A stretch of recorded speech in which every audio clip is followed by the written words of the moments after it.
Vijayawada university మంచి భవిష్యత్తు కోసం తెలుగు విద్యార్థులు ఇష్టపడే university. Call 9059052378 9059052379. Welcome to I dream. ధర్మ మార్గం విత్ విజిత కార్యక్రమానికి స్వాగతం. ప్రస్తుతం మనతో పాటు ఉన్నారు ప్రముఖ జ్యోతిష పండితులు, ఆధ్యాత్మికవేత్త సుభాష్ శర్మ గారు. ఇప్పుడు గురువు గారితో మాట్లాడి మరిన్ని విషయాలు తెలుసుకునే ప్రయత్నం చేద్దాం. నమస్కారం గురుగారు. శ్రీమాత్రి నమః. గురుగారు, ఉగాది మన తెలుగు వారి నూతన సంవత్సరం రాబోతోంది. అయితే కొంతమందిలో డౌట్ ఉంది, 29, 30 అసలు ఏ రోజున ఉగాది అని చెప్పి. నిజంగా ఏ రోజున ఉగాది? మనకు ఉగాది అనేటటువంటి పండగ 30వ తారీఖు ఆదివారం రోజున యుగాది ప్రారంభమవుతుంది. అంటే యుగము ఆరంభమైనటువంటి రోజు కాబట్టి దీన్ని యుగాది యాక్చువల్ రానున్న వర్షాల కాలంలో దీన్ని ఉగాదిగా మార్చేశారు. ఉగాది అంటేనే గ్రహాల యొక్క ప్రభావము అనేటటువంటి మార్పు చెందినటువంటి కారణం చేత, ఈ రోజున బ్రహ్మదేవుడు సృష్టి ఆరంభించినటువంటి కారణం చేత దీన్ని ఉగాది అని పిలవడం జరిగింది. అయితే ఈ సమయంలో ఏంటి అంటే కనుక గ్రహాలు ఏ ఏ స్థానంలో ఉంటే మనిషి యొక్క గ్రహస్థితి ఎలా ఉంటుంది, ఈ సంవత్సర కాలంలో గోచార ఫలితాలు ఏంటి, చాలా మట్టుకు రాశి ఫలాలు చెప్పేటప్పుడు కానివ్వండి, గోచార ఫలితాలు ఇవి ఏంటి అంటే మనిషి యొక్క చాలామంది భయపడుతూ ఉంటారు. ఈ రాశి ఫలాల్లో ఇలా ఉంది అలా ఉంది అని చెప్పి అయితే దీంట్లో గోచార ఫలితాలు వేరే, జన్మ ఫలితాలు వేరే, 2 రకాల ఫలితాలు ఉంటాయి. గోచార ఫలితాలు అంటే రాశి తానున్నటువంటి రాశి నుంచి ఏ రాశి వరకు గురువు బలం బాగుంది, ఏ రాశిలో శని సంచారం జరుగుతుంది అని తెలుసుకునేటటువంటిది గోచార ఫలితాలు. జన్మ ఫలితాలు ఎలా ఉంటాయి అంటే లగ్న కుండలి నుంచి, అంటే లగ్న స్థానం నుంచి తానున్నటువంటి రాశి వరకు లెక్కించేటటువంటిది ఈ యొక్క జన్మరాశి. కనుక ఇక్కడ జన్మ లగ్న కుండలి చూసేటటువంటి పద్ధతి అంటే వ్యక్తిగతంగా ఒక జాతకం చూడాలి అంటే జన్మ జాతకం చూడాలి.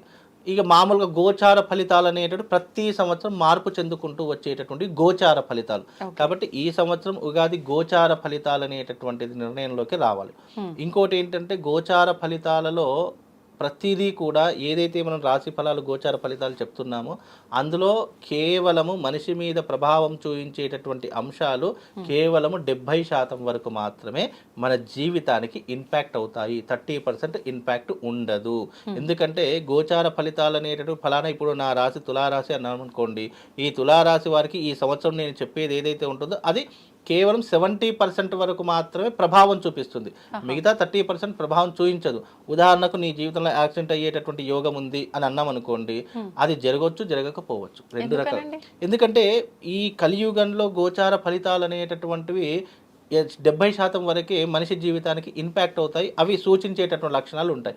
100 to 100% ప్రొజెక్షన్ ఇవ్వడం కుదరదు. అది 100% ప్రొజెక్షన్స్ కావాలి అని అంటే గనక అది కేవలం జన్మ జాతకాన్ని బట్టే తెలుస్తుంది. గోచార ఫలితాలు వ్యక్తిగత జాతకమే చూసుకోవాలి. గోచార ఫలితాల్లో అవి ఏర్పడవు. గోచార ఫలితాలు సాధారణంగా గురువు ఒక రాశి నుంచి ఇంకో రాశికి మారుతున్నాడు, శని కుంభం నుంచి మీనంలోకి అడుగు పెడుతున్నారు. కాబట్టి ఈ రాశిలో అడుగు పెడితే 12 రాశుల యొక్క ప్రభావం ఎలా ఉంటుంది అని తెలియజేసేటటువంటిది గోచార ఫలితాలు. అందుకే ఈ ఉగాది రోజున గోచార ఫలితాలు అరే ఈ రాశి వారికి బాగుంది, ఈ రాశి వారికి బాగలేదబ్బా, నా జీవితం ఇక ఈ సంవత్సరం అంతా కూడా కష్టపడాల్సినటువంటి ఏర్పడుతుందేమో అని భయపడాల్సిన పని లేదు. చాలామంది భయపడిపోతారు, అబ్బా నా రాశికి ఈ సంవత్సరం బాగలేదు, ఏం చేసినా కలిసి రాదేమో, ఏం చేసినా నాకు ఫలితాలు దక్కవేమో అని చాలామంది భయపడతారు. అలా భయపడాల్సిన పనే లేదు.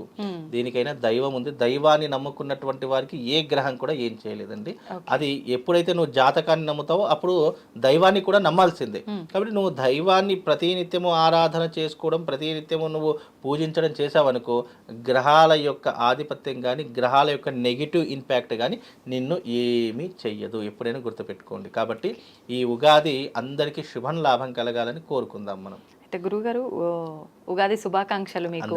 అయితే మనకు ఉగాది అనగానే షడ్రుచుల కలయిక ఉగాది పచ్చడి, ఖచ్చితంగా అది సేవించాల్సిందే అంటారు. అంటే మానవ జీవితంలో అన్నీ ఉండాలి, అన్నీ కలిపి ఉన్నదే ఈ మానవ జీవితం అని చెప్పి తెలియజేయడానికి ఇది ఒక పెద్ద నిదర్శనము. సైంటిఫిక్ గా కూడా మన పెద్దవాళ్ళు ఎన్నో రుజువులతో ఎన్నో వాటితో కలగలిపి ఇది ఇలా తింటే ఈ సీజన్ లో కరెక్ట్ అదొకటి కూడి ఉన్నది. ఒక్కసారి దాని గురించి. అయితే షడ్రుచుల సమ్మేళనం ఉగాది అని ఎందుకంటాము అంటే ఉగాది ఆరంభమైంది కాబట్టి మనకు ఈ ఉగాది నుంచి కొత్త చిగురు వస్తుంది. అవునండి. మామిడి పూత కానివ్వండి, మామిడికాయలు కానివ్వండి, చింతకాయ చెట్టు కానివ్వండి, లేదంటే వేప చెట్టు పూత కానివ్వండి, ఇవన్నీ కూడా సృష్టి ఎలా ఆరంభమయ్యింది అని అనడానికి ప్రకృతి కూడా అదే రకంగా చిగురిస్తూ ఉంటుంది. ప్రకృతిలో కూడా అనేక రకాలైనటువంటి మార్పులు జరుగుతాయి. ఆ రోజున షడ్రుచుల సమ్మేళనము అంటే 6 రకాలైనటువంటి పదార్థాలను కలిపి ఉగాది పచ్చడిగా మనకు చేయడం జరుగుతుంది. అంటే నువ్వు ఏదైతే సేవిస్తున్నావో ఆ సేవించేటటువంటి పదార్థంలోనే ప్రకృతిలో ఉన్నటువంటి అనేక రకాలైనటువంటి తీపి, కారము, పులుపు, వగరు, చేదు ఏ రకంగానైతే నువ్వు సేవిస్తున్నావో నీ జీవితంలో కూడా ఎప్పటికప్పుడు ఒకే రకమైనటువంటి స్టాండ్ ఉండదు. నీ జీవితంలో సుఖం ఉంటుంది, దుఃఖం ఉంటుంది, బాధ ఉంటుంది, కష్టం ఉంటుంది, ఆరోగ్యం బాగుంటుంది, ఆరోగ్యం బాగుండదు, నీ జీవితంలో అనేక రకాల మార్పులు సంభవిస్తాయి అనేటటువంటి నిర్వచనానికే ఈ ఉగాది పచ్చడి అనేటటువంటిది చేసుకోవడం, సేవించడం అనేది జరుగుతుంది. అంటే మామూలుగా సహజ సిద్ధంగా లౌకికంగా చెప్పాలి అంటే ఇది.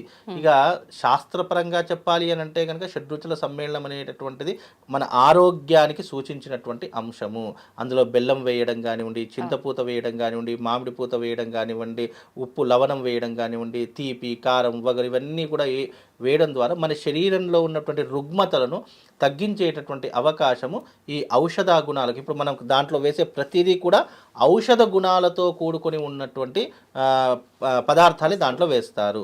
మీరు షడ్రుచుల సమ్మేళనం ఉన్నప్పుడు దాంట్లో వేసే ప్రతిదీ కూడా మీరు ఎప్పుడైనా గమనించారు, అవి సైంటిఫిక్గా కూడా ఔషధ గుణాలతో కూడుకున్నటువంటి పదార్థాలు అవన్నీ కూడా. ఇప్పుడు చింతపూత కావచ్చు, అలాగే మామిడి పూత కావచ్చు, మామిడికాయలు కావచ్చు, అలాగే వేప అయితే ఆయుర్వేదిక వృక్షం, తెలియనటువంటి వాళ్ళు ఉండరు. బెల్లం కూడా మనకు ఆయుర్వేదికంలో చెప్పినటువంటి అంశాల్లో కూడుకొని ఉంటుంది. లవణం అంటే ఉప్పు కూడా, తీపి కూడా అదే రకంగా ఉంటుంది. అని ఈ షడ్రుచుల సమ్మేళనం అనేటటువంటిది ఆరోగ్యానికి, ఇటు ఆయుర్వేదానికి, ఇటు శాస్త్రానికి అన్నిటికీ కూడా కలకలిపి ముడివేసినటువంటిదే ఈ యొక్క షడ్రుచుల సమ్మేళనం ఉగాది పచ్చడి అని చెప్పడం జరుగుతుంది. అలాగే జీవితంలో కూడా అన్నీ ఉంటాయి. మనకు బాధ ఉంటుంది, బాధ అంటే చేదు అని అర్థము. సంతోషం ఉంటుంది, తీపి అని అర్థము. అలాగే వగరు ఉంటుంది, అప్పుడప్పుడు అలకలు, అలాగే చిన్న చిన్న ఇబ్బందులు వస్తూ ఉంటాయి, వగరు కూడా ఉంటూ ఉంటుంది. ఇక పులుపు, కారము ఇవన్నీ కూడా జీవితంలో జరిగేటటువంటి ఒక విధమైనటువంటి అంశాలతో కూడుకుని ఉంటుంది. ఇది షడ్రుచుల సమ్మేళనం. అలాగే ఈ సంవత్సరము నీ గ్రహ సంచారం బాగుందా లేదా? బాగుంది అనుకోండి, సంతోషంగా ఉంటావు కాబట్టి తీపి. బాగా లేదు అనుకున్నావు అనుకో, అదేమవుతుంది, చేదు. అంటే నీ జీవితం కొంచెం మధ్యమ స్థానంలో ఉంటుంది, ఇబ్బందిగా ఉంటుంది కాబట్టి అది చేదు అని అర్థము. ఇలా అన్నిటికీ గ్రహాలకు, ప్లానటరీ పొజిషన్స్కి, మన జీవితానికి, షడ్రుచుల సమ్మేళనానికి, మన ఆరోగ్యానికి అన్నిటికీ అనుసంధానమైనటువంటిదే ఈ యొక్క ఉగాది. అన్నింటినీ మనం ఆహ్వానించాల్సిందే తప్పకుండా. ఇప్పుడు కాలంలో జరిగేటటువంటి ప్రతిదీ కూడా మనం ఆహ్వానించవలసిందే తప్ప దాన్ని ఆపే శక్తి మన దగ్గర లేదు. ఎందుకంటే నేచర్లో జరిగే ప్రతిదీ కూడా దైవానుగ్రహం ద్వారా మన జీవితంలో ఏదైతే రాసి పెట్టి ఉంటుందో అది తప్పకుండా జరిగే తీరుతుంది. ఇప్పుడు ఒక మనిషికి ప్రాణం పోవద్దు అని అనుకున్నాం అనుకోండి, బయటకు వెళితే నీకు యాక్సిడెంట్ అవుతుంది, ఈ రోజున నీ ప్రాణాలు పోతాయి అనుకున్నావు అనుకోండి, ఏమవుతుంది, నువ్వు బయటకు వెళ్ళినా నీ ప్రాణం పోతుంది, నువ్వు రూమ్లో కూర్చున్నా నీ ప్రాణం ఎప్పటికప్పుడు హరించుకపోకైతే తప్పదు. కాబట్టి ఖచ్చితంగా జరిగేటటువంటివి జీవితంలో తప్పకుండా జరిగే తీరుతాయి. అవి దైవానుగ్రహంతో, అవి కొన్నిసార్లు, అందుకే భగవత్ ఆరాధన ఎందుకు చేసుకోమన్నారు అంటే, ఇలాంటి విపత్తులు వచ్చినప్పుడు భగవత్ ఆరాధన చేసుకోవడం వల్ల ఈ గండం అనేటటువంటి గట్టెక్కే అవకాశము, దీనిని అధిరోహించేటటువంటి అవకాశం, దీన్ని తప్పించుకునే అవకాశాలు మన జీవితంలో ఏర్పడడానికే దైవారాధన, అలాగే దేవతా అర్చనలు, యజ్ఞయాగాదులు చేసుకోమని ఊరికే చెప్పరు. ఇప్పుడు ఋషులు, మునులు, అలాగే మహారాజులు అప్పట్లో ఒక రాజ్యానికి కరువు వచ్చింది, లేదు దేనికైనా ఇబ్బంది వచ్చిందంటే తప్పకుండా యజ్ఞయాగాదులు చేసేటటువంటి ప్రక్రియ ఉండేటటువంటిది. ఎందుకంటే దేశం సుభిక్షంగా ఉండాలంటే అది కేవలం యజ్ఞము ద్వారానే సాధ్యపడుతుంది. అందుకే మనకు ప్రత్యేకమైనటువంటి రోజులు వచ్చినప్పుడు, లేదా మన జీవితాన్ని మార్చుకోవాలి, మన జీవితంలో అభ్యున్నతి కావాలి అనుకుంటే దానికి సులువైనటువంటి మార్గము యజ్ఞ ప్రమాణము. ఈ యజ్ఞం అనేటటువంటిది ఇగో ఇలాంటి పండగల రోజులో కానీ, ఇప్పుడు ఈ రోజు ప్రత్యేకించి ఉగాది రోజు మనం ఇంట్లో అంటే దీపారాధన కానీ విశేషంగా చేయాల్సి ఉంటుందా? ఏముంటుంది మనకు ఉగాది వచ్చింది అంటే షడ్రుచుల సమ్మేళనంతో పాటు ఇంట్లో బ్రహ్మ ముహూర్తంలో లేవడం. ఎందుకంటే బ్రహ్మ సృష్టించినటువంటి సృష్టి ఆవిర్భవించినటువంటి రోజు కాబట్టి బ్రహ్మ ఈ రోజున సృష్టి ఆవిర్భవిస్తాడు కాబట్టి ఈ రోజున బ్రహ్మ ముహూర్తంలో ఎవరైతే లేచి చక్కగా లేచిన వెంటనే తప్పకుండా స్నానం ఆచరణ చేసుకోవాలి. స్నానం ఆచరించిన వెంటనే ఇల్లంతా శుభ్రపరచుకొని ఆ ఇంట్లో కేవలం నిద్ర నుంచి లేవమంటే ఒక్కరో ఇద్దరు లేవరు, కుటుంబ సమేతం అంతా కూడా నిద్ర నుంచి ఎవరు పడుకొని ఉండకూడదు. ఆ తర్వాత మొట్టమొదటిగా దంతధావనాలు చేసుకొని స్నానం ఆచరణ చేసుకొని ఆ తర్వాత భగవత్ ఆరాధన చేసుకోవాలి. ఆ రోజున ఇంటికి తప్పకుండా మామిడి తోరణాలు కట్టాలి. విశేషంగా ఆ రోజున ఇంట్లో దేవతా అర్చన తప్పకుండా జరిగి తీరాలి. ఆ రోజున ఇంట్లో దీపారాధన తప్పకుండా జరిగి తీరాలి. విశేషంగా అయితే ఉగాది రోజున మామూలుగా ఏంటి అంటే మా పల్లెటూరు పద్ధతిలో ఏంటి అని అంటే కనుక ఇంట్లో ఒక కర్రను పెట్టేటటువంటి ఇంటి బయట ఒక కర్రను వాకిలి అంటుంటాము. అలాంటి వాకిల్లో గోతి తీసి ఒక కర్రను పెట్టేటటువంటి వాళ్ళు. ఆ కర్ర పెట్టిన తర్వాత దాని మీద ఒక కుండ పెట్టేవాళ్ళం. బోర్ల వేసి ఒక కుండను బోర్లించేసిన తర్వాత ఆ కర్రకు బ్రహ్మదేవుడి స్వరూపంగా పూజ చేసేవాళ్ళం. పూజ చేసి పూజ చేసిన కర్రకు చక్కగా కుడక పేర్లు, ఆ తర్వాత ఆ తీపి పదార్థాల పేర్లు ఉంటాయి కదా, అవి వేసి దాన్ని పూజించిన తర్వాత మళ్ళీ అవన్నీ కూడా చిన్నపిల్లలు మా మెడలో వేసేటటువంటి వాళ్ళు అవన్నీ కూడా ఏం చక్కగా ఆస్వాదించి హోలీ పండుగ చిన్నప్పట్లో ఇలా జరిగేది, ఇప్పటికి కూడా చేస్తాం తప్పకుండా ఇప్పటికి కూడా. ఎందుకంటే అది వంశపారంపర్యంగా వస్తుంది కాబట్టి మా తాతగారు కాదు వాళ్ళ ముత్తాత గారి నుంచి కూడా వస్తుంది. ఇది వాళ్ళ ముందు తరాలు మనకు తెలియదు కదా, ఇది వంశపారంపర్యంగా వస్తుంది కాబట్టి ఇప్పటికీ కూడా మా ఇంటి ముందర తప్పకుండా గోతీసి ఒక కర్రను పేర్చి ఆ కర్రకు కూడా మళ్ళీ చక్కగా పసుపు రాసేసి అంటే దైవిక బ్రహ్మదేవుడు స్వరూపంగా కొలిచి దానిపైన ఈ యొక్క కుండను పెట్టేసిన తర్వాత ఆ కుండకు కూడా మళ్ళీ మొత్తం సున్నం రాస్తాము. సున్నం రాసి దానికి పసుపు బొట్లు పెట్టి గంధం బొట్లు పెట్టి చక్కగా దాన్ని అలంకరించి దానికి పూలదండ వేసేసి అది వేసేస్తాము. ఆ తర్వాత కుడకల పేర్లు, ఆ తర్వాత అవి తీపి పదార్థాల పేర్లు ఏవో ఉంటాయి కదా అవన్నీ వేసి దానికి పూజిస్తాము. దాదాపుగా సంకల్పము, గణపతి పూజ, గౌరీ పూజ ఇవన్నీ ఆచరించిన తర్వాత దానికి ముందుగా ఈ ఉగాది పచ్చడి ఉంటుంది, దానికి నైవేద్యం పెట్టిన తర్వాతనే మేము సేవించడం జరుగుతుంది. అప్పటి వరకు సేవించడం జరగదు. ఆ తర్వాత ఇంట్లో చేసుకున్నటువంటి పిండి పదార్థాలు కానివ్వండి, వంట పదార్థాలు కానివ్వండి అక్కడ చూయించిన తర్వాతనే మేము ఇతర కార్యక్రమాలు చేసుకునేటువంటి పద్ధతులు. ఆ రోజున విశేషంగా పంచాంగానికి పూజ చేస్తాము. విశేషంగా ఆ రోజున పంచాంగానికి పూజ చేసి ఈ సంవత్సరం గోచార ఫలితాలు ఎలా ఉన్నాయి, ఈ సంవత్సరం బాగుందా లేదా అనేటటువంటిది విశేషంగా తెలుసుకొని ఆ తర్వాత పంచాంగ శ్రవణానికి మా తాతగారు అందరూ కూడా బయటకు వెళ్ళేటటువంటి వారు. ఇప్పటికీ కూడా మా తాతగారు అప్పట్లో పంచాంగం చెప్తే ఖచ్చితంగా 100% అది జరిగే తీరేటటువంటిది. ఎవరైనా జాతకం లేదనుకోండి, మా తాతగారు ఎవరైనా మా ఇంటి ముందరికి వెళితే వాళ్ళ జాతకం చూసి నాయన నీకు ఈ రోజున కీడు ఉంది నువ్వు ఎటు వెళ్ళకంటే వినిపించుకోకుండా వెళ్ళి కీడును తెచ్చుకున్నటువంటి వాళ్ళు కూడా చాలామంది ఉన్నారు. అంటే జ్యోతిష్యం ఆ రోజుల్లో అలా నడిచేటటువంటిది. కానీ ఇప్పుడున్నటువంటి జ్యోతిష్యము అప్పుడున్నటువంటి జ్యోతిష్యం చాలా వ్యత్యాసం ఉంటుంది. ఎందుకంటే అప్పుడున్నటువంటి జ్యోతిష్యం పర్ఫెక్ట్గా మీరు అన్నట్టుగా 100% నీ జీవిత చరిత్ర అంతటి కూడా ముందు వేసి జ్యోతిష్యంలో మార్పు వచ్చిందా? జ్యోతిష్యం చెప్పేవాళ్ళలో మార్పు వచ్చింది, జ్యోతిష్యంలో కూడా మార్పు వచ్చింది. ఎందుకంటే జ్యోతిష్యం అనేటటువంటిది మార్గదర్శనం. నాయన నువ్వు ఫలానా ఈ పని చెయ్యకు అని అన్నాం అనుకోండి, ఇవన్నీ ఎవరు వింటారులే చేసి చూద్దాము అని చెప్పి చేసేస్తూ ఉంటారు. వద్దు అన్నదాన్ని చేయడం మూర్ఖత్వం. మూర్ఖత్వాన్ని పాటించాడు అనుకోండి ఏమవుతుంది, ఆ కష్టము, నష్టము, బాధ, దుఃఖం అన్నీ అనుభవించవలసిందే. నువ్వు చెయ్యకు అని అన్నప్పుడు దాన్ని పక్కన పెట్టేసి దాన్ని ముట్టుకోకుండా ఉంటే నీ జీవితం అద్భుతంగా. ఇప్పుడు ఉదాహరణకు అక్కడ అగ్ని వెలుగుతుంది, నాయన నువ్వు అక్కడికి వెళ్ళకు నీకు అగ్ని కాలుతుంది అని అన్నప్పుడు మనకేం కాలుతుందో ఇట్లాంటి చాలా చూసామని చెప్పేసి వెళ్ళాడు అనుకోండి తప్పకుండా ఆ అగ్ని కాలే తీరుతుంది. కాబట్టి ఇక్కడ చెప్పేవాడు వినేవాడు సరిగ్గా ఉంటే జ్యోతిషం వాడి జీవితంలో 100% తప్పకుండా ప్రభావం అనేటటువంటిది చూపిస్తుంది. ఒకవేళ జ్యోతిష్యాన్ని నమ్మను అని అనుకున్నప్పుడు నువ్వు ఏం చేస్తావు, ఆ కష్టాన్ని అనుభవించే తీరుతావు. కాబట్టి ఎప్పుడైనా జ్యోతిష్యం అనేటటువంటి చెప్పేవాడి మీద ఉంటుంది, ఆచరించేవాడి మీద ఉంటుంది. చెప్పేవాడు గొప్పతనం కాదు, ఆచరించేవాడు గొప్పవాడు అని శాస్త్రము.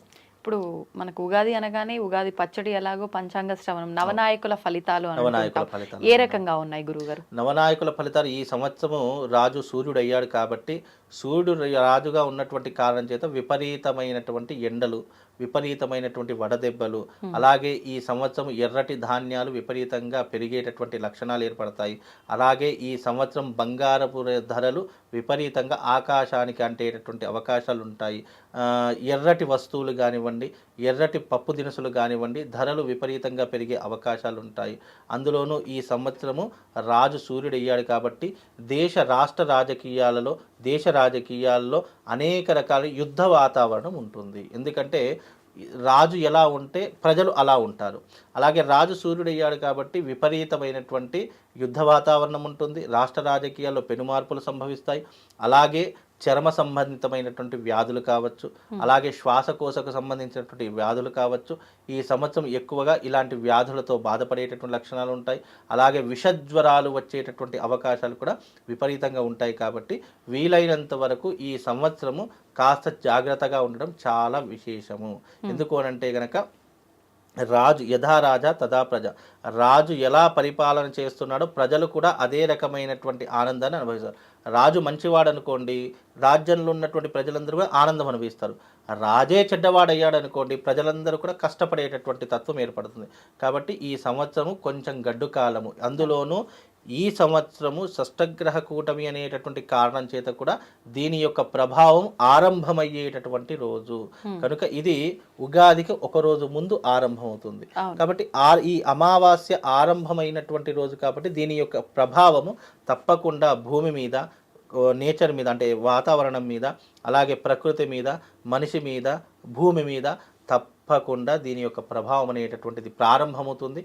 కాబట్టి ఈ సంవత్సరం వీలైనంత వరకు దైవిక ఆరాధనలు, యజ్ఞయాగాదులు, దేవతా క్రతువులు ఇంట్లో ఉన్నా సరే దేవతా ప్రార్థనలు చేసుకొని మీ జీవితాన్ని మీరే మలుచుకునేటటువంటి ప్రయత్నం చేయాలి.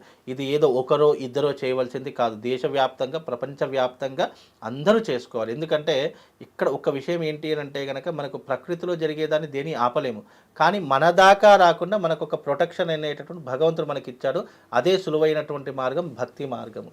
ఆ భక్తి ద్వారా వెళ్తే కనుక తప్పకుండా వాళ్ళకి శుభం లాభం జరుగుతుంది. నవనాయకుల్లో రాజు ఎలా ఉంటే మిగతా గ్రహాలన్నీ కూడా అలాగే ఉంటాయి. రాజు అలాగే ఉన్నాడు. సస్యాధిపతి, మంత్రి, సేనాధిపతి, మేఘాధిపతి, నిరసాధిపతి ఇవన్నీ కూడా మధ్యమ ఫలితాలే ఉన్నాయి తప్ప అంత చెప్పుకోదగ్గటువంటి ఫలితాలు అయితే మనకు కనిపించడం లేదు. అయితే ఈ సంవత్సరం మనకు రాజు రవి అయినటువంటి కారణం చేత ఎలాంటి ఫలితాలు ఉంటాయంటే నవనాయకుల్లో సూర్యుడు రాజైనందువలన ముఖ్యంగా పాలకుల మధ్య విరోధం ఏర్పడుతుంది. గతంలో చెప్పాను, పాలకులు అంటే రాజకీయ నాయకులు కావచ్చు, సినిమా రంగంలో ఉన్నటువంటి వాళ్ళు కావచ్చు, లేదా వృత్తి వ్యాపార రంగంలో ఉన్నటువంటి వాళ్ళు కావచ్చు, ఎవరైనా కావచ్చు, వాళ్ళ మధ్య విభేదాలు ఎక్కువగా ఏర్పడేటటువంటి అవకాశాలు ఉంటాయి. అలాగే ప్రజలకు రక్షణ తగ్గుతుంది. అంటే రాష్ట్ర రాజకీయ నాయకుల వల్ల కావచ్చు, లేదా ఇతరుల వల్ల కావచ్చు, ప్రజలకు అసలు రక్షణ లేకుండా పోతుంది. ఇక మేఘములు మరీ ఎక్కువగా కాక తక్కువగా వర్షవృష్టిని కురిపించేటటువంటి అవకాశాలు ఉంటాయి. ఎందుకంటే తీవ్రమైనటువంటి ఎండలు ఎక్కువగా ఉంటూ ఉంటాయి. అలాగే ఈ సంవత్సరము ముఖ్యంగా పాలకుల వలన, ఆయుధాల వలన ప్రజలకు భయం వస్తుంది. రాజకీయ నాయకుల వల్ల కావచ్చు, ఆయుధాలు తయారు చేసే వల్ల కావచ్చు, ఉగ్రవాదుల వల్ల కావచ్చు, విపరీతమైనటువంటి భయాందోళన ఏర్పడేటటువంటి లక్షణాలు ఈ సంవత్సరం ఏర్పడుతూ ఉంటాయి. అలాగే ఈ సంవత్సరము దొంగల భయాలు పెరిగిపోతాయి, దొంగతనాలు ఎక్కువగా జరిగిపోతూ ఉంటాయి. అలాగే ఈ సంవత్సరం దొంగతనాలతో పాటు భయాందోళన పెరిగిపోతాయి, ప్రాణభీతి పెరిగిపోతూ ఉంటుంది. ప్రజలు ప్రాణాలు అరచేతిలో పట్టుకొని పరిగెత్తేటటువంటి సమయం ఏర్పడుతూ ఉంటుంది.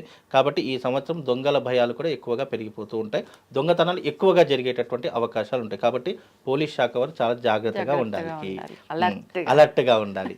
అలాగే ఈ సంవత్సరం అగ్ని ప్రమాదాలు కూడా విపరీతంగా జరుగుతాయి. ఎందుకంటే రాజు అగ్నితత్వకారకుడు. సూర్యుడు అంటేనే మండే అగ్నిగోళం అని అంటూ ఉంటాం.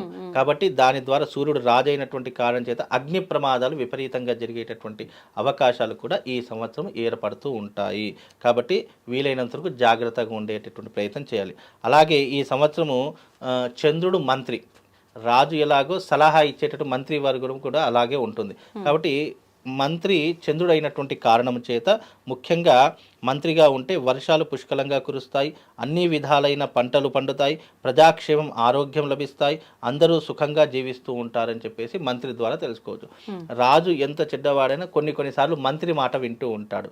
మంత్రి ఏ మాట చెప్తే రాజు కొన్నిసార్లు ఆ మాటను ప్రభావితం చేస్తాడు. రాజు ఒకవేళ నీచుడైనటువంటి వాడైనా సరే కొన్నిసార్లు మంత్రి ద్వారా కూడా మనకు కొంచెం రాజసుభిక్షం అనేటటువంటి ఏర్పడుతుంది. కాబట్టి మనకు చంద్రుడు మంత్రి అయినటువంటి కాదు వర్షాలు కొద్దిగా బాగానే కురుస్తూ ఉంటాయి. అలాగే ముఖ్యంగా సూర్యుడు సేనాధిపతిగా ఉంటే పరిపాలకుల మధ్య కూడా కలహాలు ఉంటాయి. సూర్యుడు కూడా సేనాధిపతి కూడా సూర్యుడే అయినాడు కాబట్టి దానివల్ల కలహాలు ఏర్పడుతూ ఉంటాయి, యుద్ధాలు సంభవిస్తూ ఉంటాయి. మన దేశానికి కానీ పరాయి దేశాలకు కానీ యుద్ధాలు సంభవించే అవకాశం కానీ లేదా మన దేశంలో యుద్ధ వాతావరణం మేలుకోవడం కానివ్వండి ఇలాంటివి ఎక్కువగా జరిగేటటువంటి అవకాశం ఉంటుంది. అలాగే ముఖ్యంగా వాయు ప్రభావం వలన వర్షం తక్కువగా కురుస్తుంది.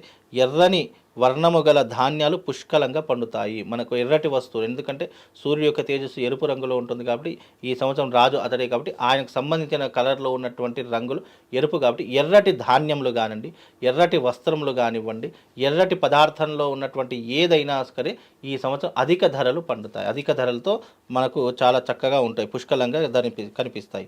అదే రకంగా ఈ సంవత్సరము గురువు బృహస్పతి సస్యాధిపతి అయినటువంటి కారణము చేత ముఖ్యంగా యవలు, గోధుమలు, శనగలు బాగా పండుతాయి. గురుడు సస్యాధిపతి కాబట్టి పండేటటువంటి పంటలు ఈ సంవత్సరం ఎవరైనా పంటలు వేయాలి అని అనుకుంటే కనుక ముఖ్యంగా యవలు కానీ, గోధుమలు కానీ, శనగలు కానీ ఈ సంవత్సరం పంట వేసుకుంటే బాగా పండుతాయి. అలాగే ముఖ్యంగా పసుపు కూడా బాగానే పండుతుంది. వర్షపు నేలలు బాగా సారవంతమైనటువంటి పుష్కలాలు కూడా ఎక్కువగా పండుతాయి. సారవంతమైనటువంటి నేలలు ఇలాంటి పంటలు వేస్తే కనుక తప్పకుండా పుష్కలమైనటువంటి లాభాలు వస్తాయి. ఈ సంవత్సరం అలాంటి పంటలు వేసుకోండి. ఇక ముఖ్యంగా కుజుడు ధాన్యాధిపతి కావడం వలన ముఖ్యంగా ఏమవుతుందంటే ముల్లంగుల ధాన్యాధిపతి కుజుడు కావడం చేత ముల్లంగుల ధాన్యాలు కానీ, వరి, యవలు, రాగులు మొదలైనవి కాకుండా స్వల్ప ధాన్యాలు కూడా చిరుధాన్యాలు, జొన్నలు, సజ్జలు బాగా పండుతాయి. అలాగే ఎర్రటి మట్టి భూములు సంపూర్ణంగా ఫలితాలు ఇస్తాయి. ఎర్రటి మట్టి భూములు ఎవరికైనా ఉంటే సంపూర్ణమైనటువంటి ఫలితాలు కూడా అందజేస్తాయి. అలాగే ముఖ్యంగా సూర్యుడు కూడా అర్ఘ్యాధిపతి అయినటువంటి కారణం చేత అన్ని వస్తువుల ధరలు తగ్గి ప్రజలకు అందుబాటులోకి వస్తాయి. ఏదైనా ధరలు పెరిగేటటువంటి లక్షణాలు ఉంటే కనుక కొద్దిగా తగ్గుముఖం పట్టి నిత్యావసర వస్తువులు తగ్గుముఖం పట్టేటటువంటి లక్షణాలు కూడా ఉంటూ ఉంటాయి. అలాగే ఈ సంవత్సరము వర్షము అతి తక్కువగా ఉంటుంది. ముఖ్యంగా ఎందుకంటే రాజు సూర్యుడు అయినటువంటి కారణం చేత మనం ఒక్కొక్కసారి వర్షం పడేటటువంటి లక్షణాలు ఏర్పడినప్పటికీ కూడా అవి ఆగిపోయేటటువంటి సూచనలు కనిపిస్తూ ఉంటాయి. అలాగే ప్రజలకు ఆకలి సంబంధ రోగాలు కలుగుతాయి. ముఖ్యంగా ఉదర సంబంధితమైనటువంటి వ్యాధులు కానివ్వండి, ఆకలితో కూడుకున్నటువంటి వ్యాధులు కానివ్వండి ఎక్కువగా జరిగేటటువంటి అవకాశాలు ఉంటాయి. అలాగే పరిపాలకులు కలహాలతో చిక్కుకుంటారు. పరిపాలకులు దేశాన్ని పరిపాలించే వాళ్ళు కావచ్చు, ప్రపంచాన్ని పరిపాలించే వాళ్ళు కావచ్చు, అలాగే రాష్ట్రాన్ని పరిపాలించేటటువంటి వాళ్ళు కావచ్చు, వాళ్ళందరికీ కూడా కలహాలు అంటే గొడవలు అనేటటువంటి విపరీతంగా ఏర్పడుతూ ఉంటాయి. ముఖ్యంగా ఇక సూర్యుడు మేఘాధిపతి కూడా సూర్యుడే అవుతూ ఉన్నాడు కాబట్టి మేఘాధిపతి సూర్యుడు అయినచో పంటలు తక్కువగా పండుతాయి, ప్రజలు అధిక భయాన్ని పొందుతారు, వర్షములు అలాగే ఖండములుగా అప్పుడప్పుడు కురుస్తాయి. అంటే వర్షాలు కూడా అప్పుడప్పుడు మాత్రమే కురుస్తాయి. ఎర్రని వర్ణము గల ధాన్యాలు దిగుబడి బాగా ఉంటుంది. ఎర్రటి వస్తువులు ధాన్యాలు కానీ దిగుబడి బాగా ఉంటుంది. అలాగే వాటికి వచ్చే లాభాలు కూడా అదే రకంగా ఉంటూ ఉంటాయి. అలాగే శని రసాధిపతి అయినటువంటి కారణం చేత ఈ సంవత్సరము నూనె, బెల్లము, తేనె వంటి సర్వవిధ రసజాతి వస్తువులు ధరలను కోల్పోతాయి. అంటే ధరలు తగ్గేటటువంటి వస్తువులలో ముఖ్యంగా ఉన్నటువంటి వస్తువులు ఏంటి అంటే కనుక నెయ్యితో కూడుకున్నటువంటి వస్తువులు ధరలు తగ్గిపోతాయి. అలాగే నూనెతో ఉన్నటువంటి వస్తువులు తగ్గిపోతాయి. బెల్లముతో ఉన్నటువంటి వస్తువులు ఏవైతే ఉన్నాయో బెల్లం ధరలు కూడా తగ్గిపోతూ ఉంటాయి. అలాగే తేనెతో కూడుకున్నటువంటివి కానీ తేనెకి సంబంధించిన వస్తువులు కానీ అవి కూడా ధరలు కోల్పోయేటటువంటి అవకాశం ఉంటుంది. కనుక అతి తక్కువ ధరకు చేరుకుంటాయి. కాబట్టి ఈ యొక్క బిజినెస్ చేసేటటువంటి వాళ్ళు కాస్త జాగ్రత్తగా ఉంటే సరిపోతుంది. అలాగే నిరసాధిపతి బుధుడు అయినటువంటి కారణం చేత ఎలాంటి ఫలితాలు ఉంటాయి ఈ సంవత్సరం అంటే కనుక ముఖ్యంగా బుధుడు నిరసాధిపతి అగుట వలన గరుడ పచ్చ మనులు గరుడపచ్చ మనులు అంటే బుధుడికి సంబంధించినటువంటి రత్న జాతి అది. కాబట్టి ఆ రత్నాలకు సంబంధించినటువంటి ఇదంతా కూడా అధికమంతా లభిస్తాయి. అనేక రకాల ధాన్యాలు బాగా పండి అన్ని విధాల జనులకు సమృద్ధిని కలిగిస్తాయి. అంటే ఈ యొక్క పచ్చటి రంగులో ఉన్నటువంటి ధాన్యాలు కావచ్చు, లేదా పచ్చటి రంగులో ఉన్నటువంటి స్టోన్స్ కావచ్చు, ఇవి అధికంగా ఈ సంవత్సరం మనకు లభిస్తాయి. అధికంగా లభించినటువంటి వాటికి ఏమవుతుందంటే ధరలు తగ్గుతాయి. కాబట్టి అవి అధికంగా ఈ సంవత్సరం ఉంటూ ఉంటాయి. ముఖ్యంగా ఈ సంవత్సరం మరియు ఈ యొక్క నవనాయకులు ఈ రకమైనటువంటి ఫలితాలు అంటే ఈ సంవత్సరము సూర్యుడు ముఖ్యంగా సేనాధిపతి సూర్యుడే, మళ్ళీ రాజు సూర్యుడే, అలాగే ఈ యొక్క సస్యాధిపతి అలాగే అర్ఘ్యాధిపతి కూడా సూర్యుడే. అంటే ఇక్కడ 4 పాలకుడు ఎవరు అని అంటే సూర్యుడే. 4 నవనాయకుల్లో 4 యొక్క పాలన ఎవరు చూసుకుంటున్నారంటే సూర్యుడు చూసుకుంటున్నాడు. కాబట్టి ఈ సంవత్సరము సూర్యుడి యొక్క తేజస్సు, సూర్యుడి యొక్క దృష్టి భూమి మీద విపరీతంగా ఏర్పడుతుంది. కాబట్టి సూర్యుడి యొక్క తత్వం ఏంటి అని అంటే గనక ఎండలు మండేలా వేడులు ఎక్కువగా చేసేటటువంటి వాడు, వర్షాలు తక్కువగా కురిపించేటటువంటి వాడు, ఎర్రటి ధాన్యపు వస్తువులను విపరీతంగా ధరలు ఆకాశానికి అంటించేటటువంటి వాడు, అలాగే ఈ సంవత్సరం స్కిన్ ఎలర్జీలు రావడము, విష జ్వరాలు రావడము, ఆరోగ్యం సహకరించకపోవడము, ఇలాంటివి ఎక్కువగా జరిగేటటువంటి లక్షణాలు ఈ సంవత్సరం ఉంటాయి. అలాగే ఈ సంవత్సరం ప్రేమ వివాహాలే విపరీతంగా జరుగుతాయి. పెద్దలు గుర్తించినటువంటి వివాహాలు చాలా తక్కువ శాతంలో జరుగుతాయి. అందులోనూ ఈ సంవత్సరం కరువు కాటకాలు పెరిగిపోతాయి. ముఖ్యంగా రాష్ట్ర రాజకీయ భవిష్యత్తు, అలాగే వాళ్ళు చేసేటటువంటి చర్యలు ఏవైతే ఉన్నాయో, వాళ్ళు తీసుకునేటటువంటి ఈ యొక్క విధానాలు ఏవైతే ఉన్నాయో అవి ప్రజల మీద భారాన్ని పెంచేటటువంటి లక్షణాలు ఈ సంవత్సరం నవనాయకుల ఫలితం వల్ల కలుగుతాయి. ధాన్యాది వస్తువులు అనేటటువంటి తగ్గుతూ పెరుగుతూ వస్తూ ఉంటాయి. కాబట్టి అవి ప్రతి సంవత్సరం పెరుగుతూ తగ్గుతూ వచ్చేటటువంటి సర్వసాధారణంగా చెప్తాయి. కాబట్టి ఈ సంవత్సరం మనకి ఏంటంటే ముఖ్యమైనటువంటి ఎఫెక్ట్ రాష్ట్ర రాజకీయ నాయకుల వల్ల, దొంగల వల్ల, అలాగే అగ్ని ప్రమాదాల వల్ల ఇబ్బందులు జరిగేటటువంటి లక్షణాలు ఎక్కువగా కనిపిస్తాయండి. ఏ రంగాల వాళ్ళకి ఎక్కువగా రాణించే అవకాశం ఉందంటారు గురుగారు ఇప్పుడు ఉగాది తర్వాత? ఉగాది తర్వాత అంటే ఏ రాసుల వారికి రాణించేటటువంటి అంటే మామూలుగా ఇప్పుడు ఇందాక మీరు రాజకీయం గురించి చెప్పారు, అలానే మీడియా కావచ్చు, ఇప్పుడు వ్యవసాయం ఎలా ఉందో చెప్పారు, అలా ఏ రంగాల వాళ్ళకి ముఖ్యంగా ఈ సంవత్సరము ఏ రంగంలో ఉన్నటువంటి వారికి అంటే సినిమా రంగంలో ఉన్నటువంటి వాళ్ళు చాలా రాణించేటటువంటి లక్షణాలు ఉన్నాయి. అలాగే వ్యవసాయ రంగంలో ఉన్నటువంటి వారు వాళ్ళు వేసేటటువంటి వరి కంటే ఎక్కువ మీరు జిగురు పదార్థాలతో ఉన్నటువంటి పదార్థాలు ఎక్కువగా వేసేటటువంటి ప్రయత్నం చేయండి. ముఖ్యంగా సోయా కానివ్వండి, లేదు అని అంటే సన్ఫ్లవర్ కానివ్వండి, అలాగే ఈ యొక్క నువ్వులు కానివ్వండి, ఇలాంటి పదార్థాలను ఎక్కువగా మీరు విక్రయ పదార్థాలు చేసేటటువంటి పనులు పెట్టుకోండి. తప్పకుండా దాంట్లో లాభం కలుగుతుంది. అందులోనూ ఈ సంవత్సరం ముఖ్యంగా అత్యధిక లాభాలు వచ్చేటటువంటి పప్పు దినుసులలో అత్యధిక లాభాలు ఆ రంగం వారికి తప్పకుండా, పప్పుల వ్యాపారాలు చేసే వాళ్ళు ఉంటారు కదా, అలాంటి వారికి తప్పకుండా ఈ సంవత్సరము శుభ ఫలితాలు ఉన్నాయి. కాబట్టి వాళ్ళందరికీ కూడా శుభ లాభం కలుగుతుందండి. వ్యక్తిగతంగా అంటే మామూలుగా కొన్ని రాసుల వారికి ఉగాది తర్వాత రాజయోగం పట్టబోతుందంటారు, కొన్ని రాసుల వాళ్ళకి చాలా ఇబ్బంది ఉందంటారు, కొన్ని రాసుల వారికి మధ్యస్థంగా అంటారు. అలాంటి రాసుల వారు ఎవరైనా ఉన్నారా ప్రత్యేకించి? ముఖ్యంగా ఈ సంవత్సరం కనుక చూసుకున్నట్టయితే అమ్మా, ముఖ్యంగా ఈ సంవత్సరం అదృష్టం ఉన్నటువంటి రాశి మొట్టమొదటి రాశి వృషభ రాశి. వృషభ రాశి వారు ఈ సంవత్సరం చాలా అదృష్టవంతులు అని చెప్పుకోవచ్చు. ఎందుకంటే గురువు 2వ స్థానంలోను, శని 11వ స్థానంలోను, రాహు 11వ స్థానంలోను. 11వ స్థానం శనికి రాహులకు చాలా అద్భుతమైనటువంటి స్థానము.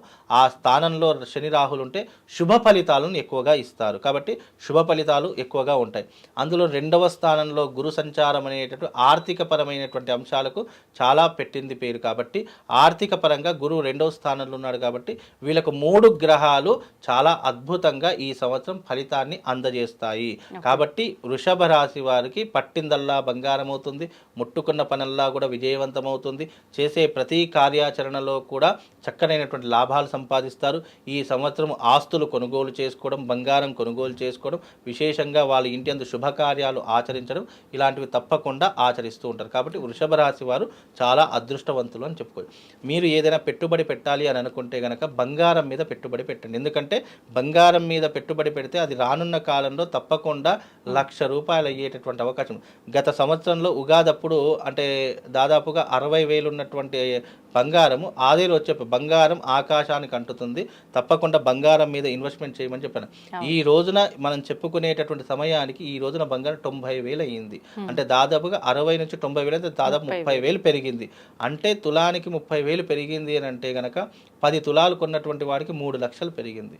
కాబట్టి ఎప్పుడైనా సరే బంగారం మీద ఇన్వెస్ట్మెంట్ చేయండి. బంగారం, భూమి మీద ఈ రెండుటి మీద ఇన్వెస్ట్మెంట్ చేసినటువంటిది ఏదైనా కూడా తప్పకుండా పెరిగే అవకాశం ఉంటుంది తప్ప తరగదు. కాబట్టి ఈ రెండుటి మీద మీరు తప్పకుండా మీరు ఈ యొక్క పెట్టుబడి అనేటటువంటి పెట్టండి. ఇక వృషభ రాశి టాప్ పొజిషన్ అని చెప్పాను. ఇక తదుపరి రాశి ఏంటి అని అంటే గనక ముఖ్యంగా తదుపరి రాశి తులారాశి. తులారాశి వారికి కూడా గురువు 9వ స్థానంలోను, శని 6వ స్థానంలో సంచరిస్తున్నారు. కాబట్టి తులారాశి వారికి కూడా ఈ సంవత్సరం చాలా అద్భుతమైనటువంటి యోగం ఏర్పడుతుంది. ముఖ్యంగా ఈ సంవత్సరం అద్భుతమైనటువంటి రాశులను కేవలం 3 ఉన్నారు. ఒకటి వృషభం, 2 తుల, ఇక 3వది వచ్చేసరికి కుంభం.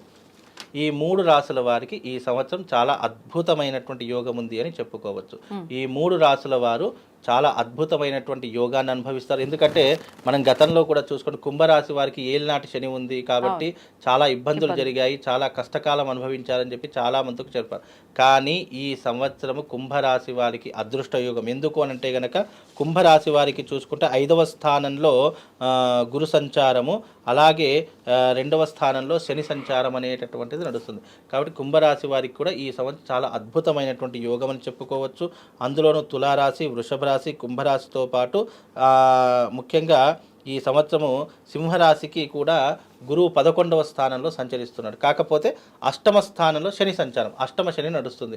కాబట్టి కొద్ది వరకు మధ్యమ ఫలితాలని చెప్పుకోవచ్చు. ఈ 3 రాశుల వారికి మాత్రం చాలా అద్భుతమైన ఫలితాలు. ఇక మిగతా రాశులందరికీ కూడా మధ్యమ ఫలితాలు. అంత హై పొజిషన్ కాదు, అంత లో పొజిషన్ కాదు. ముఖ్యంగా ఈ సంవత్సరము బ్యాడ్ పొజిషన్లో ఉన్నటువంటి రాశులు ఏవైతే ఉన్నాయంటే ముఖ్యంగా మేషరాశి వారికి ఏలినాటి శని ప్రభావం ప్రారంభమవుతుంది. అలాగే 3వ స్థానంలో గురు సంచారం ప్రారంభమవుతుంది. కాబట్టి అన్నదమ్ముల వల్ల నష్టం ఏర్పడుతుంది. కుటుంబ సభ్యుల ద్వారా గొడవలు ఏర్పడుతూ ఉంటాయి. అలాగే 12వ స్థానంలో శని సంచారం వల్ల ఖర్చులు అధికమవుతూ ఉంటాయి. ఉద్యోగంలో కానీ లేదా చేసే వృత్తిలో కానీ మార్పులు చేర్పులు ఏర్పడేటటువంటి అవకాశం ఉంటుంది. స్థాన మార్పిడి జరిగేటటువంటి అవకాశం ఎక్కువ శాతంగా ఉంటూ ఉంటుంది. అలాగే వృషభ రాశి వారి టాప్ పొజిషన్, మంచి అనుకున్నటువంటి పనులు సాధించగలుగుతారు. వీలైనంత వరకు అన్ని రంగాలలో విజయం సాధించేటటువంటి వారు వృషభ రాశి వారని చెప్పుకోవచ్చు. ఎందుకంటే గురువు 2వ స్థానంలోను, శని 11వ స్థానంలోను, రాహు 11వ స్థానంలోను వీళ్ళకు చాలా అద్భుతమైనటువంటి యోగాన్ని అనుభవిస్తూ ఉంటాడు. ఇక మిథున రాశి వారు చాలా బ్యాడ్ పొజిషన్. ఎందుకంటే జన్మస్థానంలో గురువు ఉన్నాడు. అలాగే 10వ స్థానంలో శని సంచరిస్తున్నాడు. 10వ స్థానం నీచ స్థానం కాబట్టి శని అనుకున్నటువంటి ఫలితాలు ఇవ్వడు, గురువు కూడా అనుకున్నటువంటి ఫలితాలు ఇవ్వడు. కాబట్టి అలాగే వీళ్ళకు ముఖ్యంగా మిథున రాశి వారికి 10వ స్థానంలో రాహు కూడా సంచరిస్తున్నాడు. కాబట్టి 3, 4 కేతు గ్రహం కూడా అనుకూలంగా లేదు. కాబట్టి ఈ సంవత్సరం మిథున రాశి కూడా బ్యాడ్ పొజిషన్ అని చెప్పుకోవచ్చు. అనుకున్న పనులు ఏవి జరగవు, అయిన వాళ్ళతో శత్రుత్వం ఏర్పడుతుంది, డబ్బులు అధికంగా ఖర్చు అయిపోతూ ఉంటాయి, ఆరోగ్యం సహకరించదు ముఖ్యంగా. కాబట్టి ఇలాంటి విషయాలు కాస్త జాగ్రత్తగా ఉండండి. ఇక ముఖ్యంగా కర్కాటక రాశి వారికి గురువు 12వ స్థానం వ్యయ స్థానంలో ఉన్నాడు. శని 9వ స్థానం భాగ్యంలో ఉన్నాడు. కాబట్టి వీళ్ళకు కూడా ఈ సంవత్సరం అంత యోగ్యంగా ఉండదు. ఎందుకంటే 12వ స్థానంలో గురు సంచారం వల్ల ఖర్చులు అధికమవుతాయి, అయిన వాళ్ళతో ఇబ్బందులు ఏర్పడతాయి, బంధువులు శత్రువులుగా మారేటటువంటి లక్షణాలు ఏర్పడతాయి. 9వ స్థానంలో భాగ్యంలో శని ఉండటం చేత అన్నీ కూడా మనం అనుకున్నవి ఏవి కూడా జరగవు. ఏదైతే అనుకుంటామో చేతి దాకా అందుతుంది, అది నోటి దాకా అందదు. ఏ పనైనా సరే ఇదిగో చేద్దాము, ఇదిగో అయిపోతుంది అని అనుకుంటాము, అక్కడ ఏదో ఒక ఫెయిల్యూర్ జరిగి ఆ పనే కాకుండా వెళ్ళిపోతుంది. అంటే అదృష్టం ఆవగింజంతే దరిద్రం డబ్బకాయ అన్నట్టు దరిద్రమే ముందు ఉంటుంది. వీళ్ళ అదృష్టం ఎట్లా ఉంటుందంటే మెల్లగా నత్తనడక నడుస్తుంది, దరిద్రం మాత్రం చాలా ఫాస్ట్గా నడుస్తుంది, అట్లా నేనున్నట్టు పరిగెడుతుంది. కాబట్టి ఈ రకమైనటువంటి విధానాలు ఉంటాయి. ఇక ముఖ్యంగా సింహరాశి వారి గారు చూసుకుంటే గురువు బాగానే ఉన్నాడు. గురువు 11వ స్థానంలో చాలా అదృష్టమైనటువంటి యోగంలో ఉన్నాడు. అర్ధాష్టమ శని వల్ల కొన్ని ఇబ్బందులు జరుగుతాయి. కాబట్టి మధ్యమ ఫలితాలని చెప్పుకోవచ్చు ఎవరికి, సింహరాశి వారికి. అలాగే రాహు కూడా 8వ స్థానంలో ఉన్నాడు. ముఖ్యంగా అర్ధాష్టమ శని, రాహు 8వ స్థానంలో ఉండడం వల్ల అష్టమ భావం అనేటటువంటి ఆరోగ్య సూచిక. కాబట్టి ఆరోగ్య భంగం ఎక్కువగా కలుగుతుంది. కొంచెం ఆరోగ్యం వైపు శ్రద్ధ పెట్టండి. అలాగే కోపము, అగ్రినెస్ చాలా ఎక్కువగా వస్తూ ఉంటుంది. కాబట్టి కోపాన్ని కంట్రోల్ చేసుకోండి. అలాగే అయిన వాళ్ళ మీద అరిచేస్తూ ఉంటారు. కాబట్టి చాలా జాగ్రత్తగా ఉండండి. వీలైనంత వరకు దైవిక ఆరాధన ఎక్కువగా చేసుకునే ప్రయత్నం చేయండి. ఇక తదుపరి రాశి కన్యారాశి. కన్యారాశికి 10వ స్థానంలో శని, 10వ స్థానంలో గురువు, 7వ స్థానంలో శని సంచరిస్తున్నారు. కాబట్టి 7వ స్థానం శని సంచారం అనేటువంటి వైవాహిక జీవితం మీద, దాంపత్యం మీద ఎక్కువ ప్రభావం చూపిస్తుంది. కాబట్టి ఖర్చులు అధికమవుతూ ఉంటాయి. దంపతుల మధ్య విడాకులు ఏర్పడము, దాంపత్యం విడిపోవడము, లేదు అంటే గొడవలు ఏర్పడము, ప్రతి చిన్న విషయానికి అగ్రిమెంట్స్ కోపం రావడము, లేదా కాపురం కొన్ని రోజుల వరకు విడిపోవడము, ఇలాంటివి ఎక్కువగా జరుగుతుంటాయి. కాబట్టి కాస్త జాగ్రత్తగా ఉండదు. 10వ స్థానంలో గురువు సంచారం వల్ల ఉద్యోగ మార్పిడి కానివ్వండి, ఉద్యోగంలో ప్రమోషన్స్ ఆగిపోవడం కానివ్వండి, లేదు అనంటే గనక భూములు అమ్ముకోవడం కానివ్వండి, ఆస్తులు అమ్ముకునేటటువంటి పరిస్థితులు ఎక్కువగా ఏర్పడతాయి. కాబట్టి ఈ సంవత్సరం కన్యారాశి వారు కూడా చాలా జాగ్రత్తగా ఉండాలి. ఇక తదుపరి రాశి తులారాశి. తులారాశి వారికి 9వ స్థానంలో గురు సంచారము, 6వ స్థానంలో శని సంచారం కనుక వీళ్ళ యొక్క జాతకం టాప్ పొజిషన్ అని చెప్పుకోవచ్చు. వీళ్ళకి బ్యాడ్ అంటూ ఏమీ లేదు. తులారాశి వారికి 9వ భాగ్యంలో గురు సంచారం వల్ల పూర్వీకుల ఆస్తులు కలిసి రావడము, కోర్టు కేసులు ఏవైనా ఉంటే అవన్నిటిని కూడా చక్కదిద్దుకోవడము, ఒక సెటిల్